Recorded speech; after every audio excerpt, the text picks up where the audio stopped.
Welcome back to my channel జోష్యారామ్. ఈరోజు recipe వచ్చేసి methi aloo curry. Simple spices use చేసి చిటికలో ఈ రెసిపీ అయితే ప్రిపేర్ చేసుకోవచ్చండి. మరి లేట్ చేయకుండా రెసిపీ మేకింగ్ ప్రాసెస్ని చూసేయండి. ముందుగా స్టవ్ ఆన్ చేసి కడాయి పెట్టుకుని 2 టేబుల్ స్పూన్స్ ఆయిల్ వేసుకోవాలి. ఆయిల్ హీట్ అయిన తర్వాత 1/2 స్పూన్ జీలకర్ర వేసుకుని దోరగా వేయించుకోవాలి.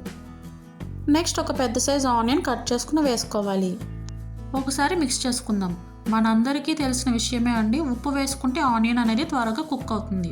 సో 1/2 స్పూన్ ఉప్పు వేసుకుని ఒకసారి మిక్స్ చేసుకుని ఉల్లిపాయ ముక్కలు దోరగా వేయించుకోవాలి.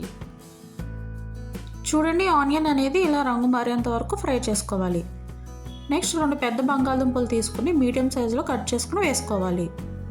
ఒకసారి మొత్తం అంతా మిక్స్ చేసుకుని ఒక 5 నిమిషాల వరకు కుక్ చేసుకోవాలి. నెక్స్ట్ టీ గ్లాస్ వాటర్ వేసుకుని మరొకసారి మిక్స్ చేసి మూత పెట్టి లో ఫ్లేమ్లో 10 నిమిషాల వరకు ఉడికించుకోవాలి. తర్వాత కట్ చేసుకున్న 2 మీడియం సైజ్ టమాటాలు వేసుకుని మిక్స్ చేసి మూత పెట్టి టమాటో సాఫ్ట్గా అయ్యేంత వరకు కుక్ చేసుకోవాలి. చూడండి, టమాటా ముక్కలు సాఫ్ట్గా అయ్యాయి. ఇప్పుడు ఇందులోకి 1/2 స్పూన్ పసుపు, 3 నుంచి 4 పచ్చిమిర్చిలకు ఘాట్లు పెట్టుకుని వేసుకోవాలి. తర్వాత 1/4 స్పూన్ వరకు కారం వేసుకోవాలి.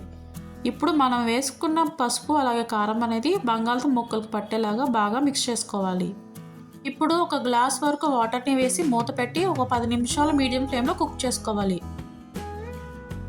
చూడండి, ఆలు అనేది 70% అయితే కుక్ అయ్యిందండి. ఈ స్టేజ్లో మనం ముందుగానే వాష్ చేసి కట్ చేసి పెట్టుకున్న మెంతికూరను వేసుకోవాలి. ఒకసారి మొత్తం అంతా మిక్స్ చేసుకుని 5 నిమిషాల వరకు కుక్ చేసుకోవాలి.